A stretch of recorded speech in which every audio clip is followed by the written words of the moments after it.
Well, look, it's sort of predictable. And I think what I'd say is that they probably need to look at the detail and put it in context. So we've got 2.4 million people who are renting in London, and this number is set to go up. So in the next 5 years, we're likely to have as many people renting as people owning their own homes. And renters are getting a really raw deal. It's a huge social change that we're in the middle of seeing happening. Absolutely, big social change. And actually renting, which is now becoming the norm for lots of people, is unaffordable and insecure, and it's just not sustainable. So, if you look since 2010, rents have increased by about 3 times as fast as wages. And so it's really, really hard. So I think the mayor's absolutely right to shine a spotlight on this. I think the blueprint is absolutely right. And we need to be in the space of talking about rent controls.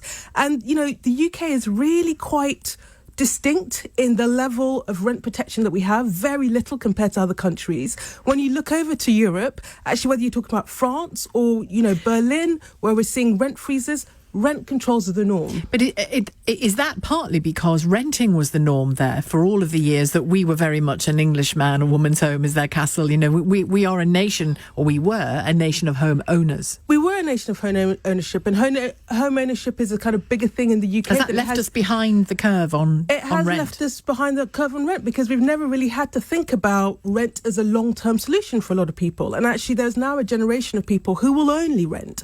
And so you need to think about, well, actually, is it fair that, with people have tenancies of 6 to 12 months, that you could be evicted at a drop of a hat? How do you set roots? How do you kind of grow a family? How do you build a community? Well, we'll hear those people's stories, I have no doubt, in the next 40 minutes when I start to take calls on this. So, absolutely. And you mentioned there the rise of rents versus the rise of wages.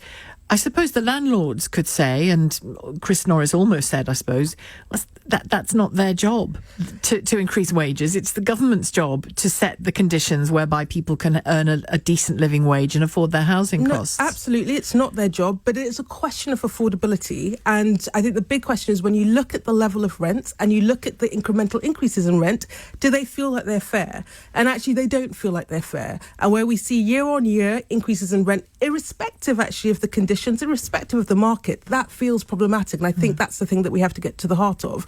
And I think the big point I'd say to Chris is we're not talking, the sort of the obvious answer is, well, this will take revenue away from landlords. Well, we're not talking about that because actually landlords will continue taking revenue, but we're saying a fair share when balanced against the affordability need of renters. And I suppose from a landlord's perspective, because like I said at the very beginning, on the face of this, you think, yeah, of course you should control rent so that the poorest particularly can have some stability in their housing costs. But the landlords could argue, couldn't they, that, particularly the good ones, the ones who run and maintain a flat or a house, whatever it happens to be. Why should I, as a businessman or woman, have to go to a board and say, I am arguing that in order to maintain this place the way I have, the costs for that, of paint, of plumbing, of whatever it is, have gone up. So I need to cover those costs, or this no longer is a business concern for me. I'm not a charity. Answer that. Yeah, no, absolutely. So, I think I'd say 2 things. If the rental market was working perfectly, then this wouldn't be a problem. But the fact that we're seeing skyrocketing rents suggests it's not, because we've got a housing crisis and supply and demand doesn't... Where and how are we seeing skyrocketing rents? Again, because Chris Norris said that we weren't in London, that London rents are high because everything in London is more expensive, particularly property. But that the pace of increase, he says, isn't skyrocketing as you characterise it. Well, when you look from 2010, it is. Rents have increased at quite a rate, and over the course of the last 10 years, at points it has actually outstripped inflation. And then when you compare the level of rents to other countries, other capitals, London rents are high. So there is a problem with the market, which is why we say that actually you do need something to mediate. Now, the idea of a rent price index which will be set by an independent board, will take into account lots of factors. So it will take into account the property. It will probably take into account the cost of land. So there are rent control models in which the cost to landlords are factored into the rent rises.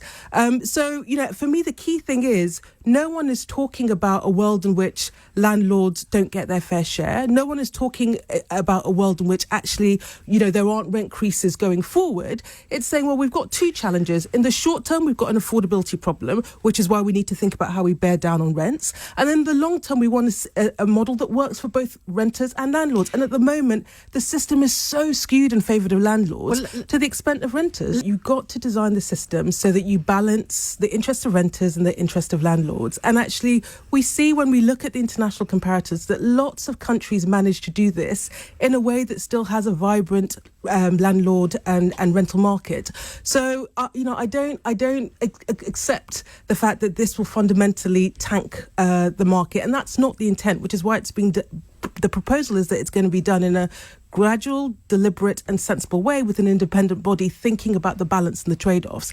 Now, there will be landlords that will try and go underground, that will try and go rogue, but actually as soon as you have a register of landlords that's applicable, then actually both tenants and landlords can say, well, look, this person should be on the system, and they're not on the system. Well, they can't go that rogue, can they, surely? Because if the tenant is living there, they have to pay council tax. And if they've got children, the children are registered at a school or, so... Exactly. And from local authority to local authority, you'll know all the properties, the rental properties in your area. And actually, if there's a property that is a rental property that doesn't come up, there's something wrong. So you can administer the system in an effective way. Sadiq Khan, I suppose it's his job, he's a politician, to sound confident, but he sounds quite confident there that various other policies that the government said no to, that he pushed for, the government then not only allowed for but adopted itself.